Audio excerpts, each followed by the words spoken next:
L'épisode commence avec Jihan et Serhat qui se trouvent ensemble dans une voiture. Serhat tente de convaincre Jihan qu'il cherche simplement à l'aider à quitter la ville par bateau.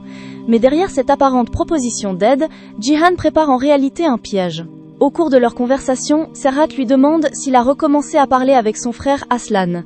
Jihan répond que ce n'est toujours pas le cas. Pourtant, cette question lui fait repenser à une conversation qu'il avait eue avec Aslan.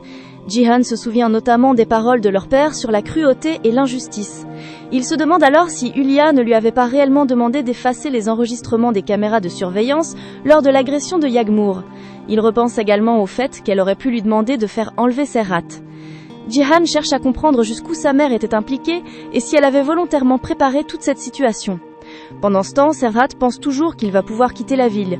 Une fois arrivé près du bateau, il comprend cependant que quelque chose ne va pas. Il aperçoit Turgut et réalise qu'il vient de tomber dans un piège. Il comprend qu'il n'est pas réellement là pour prendre un bateau et qu'il a été attiré jusqu'à cet endroit pour être éliminé. Turgut intervient alors, tandis que Serhat réalise qu'il n'a plus d'issue. Le téléphone de Serhat attire ensuite l'attention de Turgut. L'avocat Suat lui avait envoyé un message pour savoir comment il allait. Jihan comprend immédiatement que ce message peut devenir dangereux. Il demande à Turgut de se débarrasser du téléphone et du paquet en les jetant à la mer. Le plan est alors terminé et Serhat est tué. Son corps est jeté au fond de la mer afin de faire disparaître les preuves. Avant cela, Suat avait pourtant prévu une méthode pour savoir si Serhat était toujours vivant.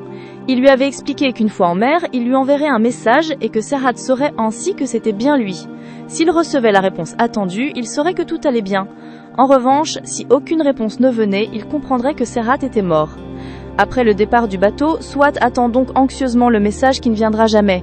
Quelques heures plus tard, Jihan contacte justement Suat. Il lui explique qu'il n'a pas réussi à joindre le capitaine et lui demande s'il a parlé avec Serhat. Suat comprend immédiatement la situation. Il accuse Jihan d'avoir tué Serhat et lui demande comment il peut rester calme alors qu'Ilyas va forcément chercher à se venger. Suat est terrifié car il sait qu'Ilyas pourrait d'abord s'en prendre à lui avant de poursuivre les autres responsables. Jihan tente de le rassurer et lui promet de le protéger.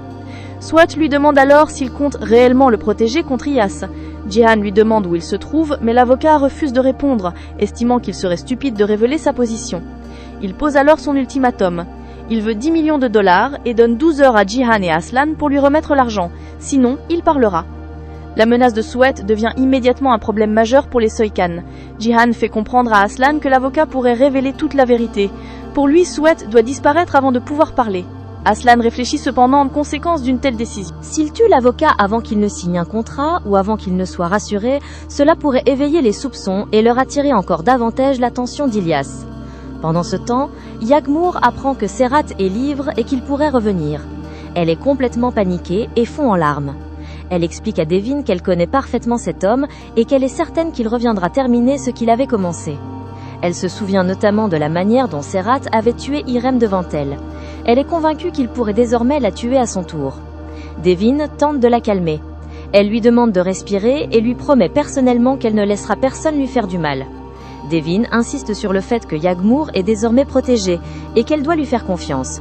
Mais Yagmour reste terrorisé par l'idée que Serhat puisse revenir. La pression devient encore plus forte lorsque Jihan explique à Aslan que Suat réclame 10 millions de dollars dans un délai de 12 heures. Aslan comprend que l'avocat est devenu une menace sérieuse. Les deux frères discutent de la possibilité de signer un contrat pour gagner du temps, mais ils savent également que l'avocat pourrait parler avant même la signature. Jihan et Aslan évoquent alors les conséquences de la mort de Serhat. Ils savent qu'Ilyas ne laissera pas facilement tomber l'affaire. Aslan décide donc de faire croire que Serhat est toujours vivant. Le corps est envoyé en Thaïlande et ses cartes bancaires sont utilisées depuis cet endroit afin de donner l'impression qu'il s'y trouve toujours. Ils espèrent ainsi retarder le moment où Ilyas apprendra la vérité. Aslan insiste sur le fait que le problème ne concerne désormais plus seulement lui et Jihan. Il concerne toute la famille, Hulya, Leila, Ceylan, Devin et Yagmour. Il affirme qu'une guerre pourrait éclater si Ilyas découvre que son fils a été assassiné. Jihan comprend alors que toute la famille risque de payer le prix de cette décision. Devin surprend ensuite une partie de leur conversation. Elle avait déjà remarqué qu'Aslan lui avait posé une question étrange. Il lui avait demandé si elle pensait que certaines personnes méritaient de vivre. Elle comprend maintenant que cette question était directement liée à Serhat.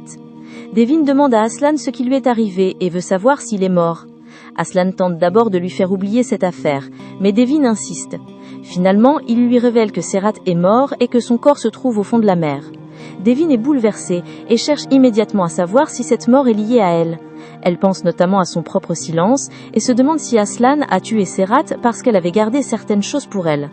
Aslan lui assure que rien de tout cela n'est de sa faute. Devin lui demande alors de lui dire la vérité. Elle a du mal à accepter qu'Aslan ait tué un homme, même si Serhat était responsable de violences terribles. Aslan essaye de lui faire comprendre qu'il l'a fait pour protéger la famille, et surtout pour empêcher Serhat de s'en prendre encore à Yagmour.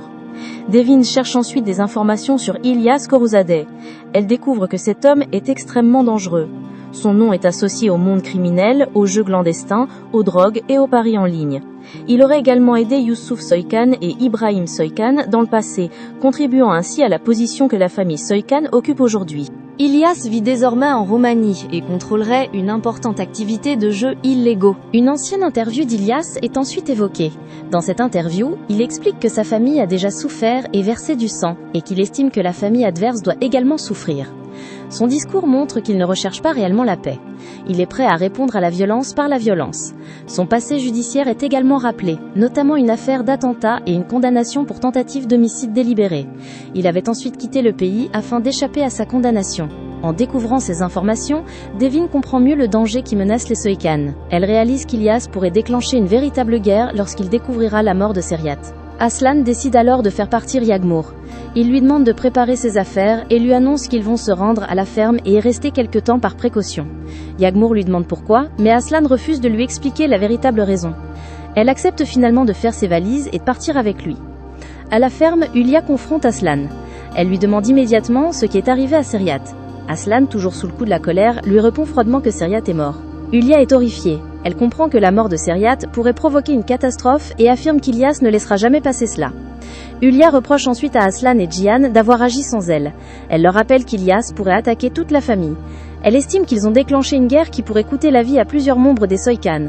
Aslan lui répond que Yagmour est sa famille et que personne ne pouvait rester sans agir après ce qui lui était arrivé. Ulia reproche particulièrement à Jihan d'avoir comploté avec Aslan pour tuer Serhat dans son dos.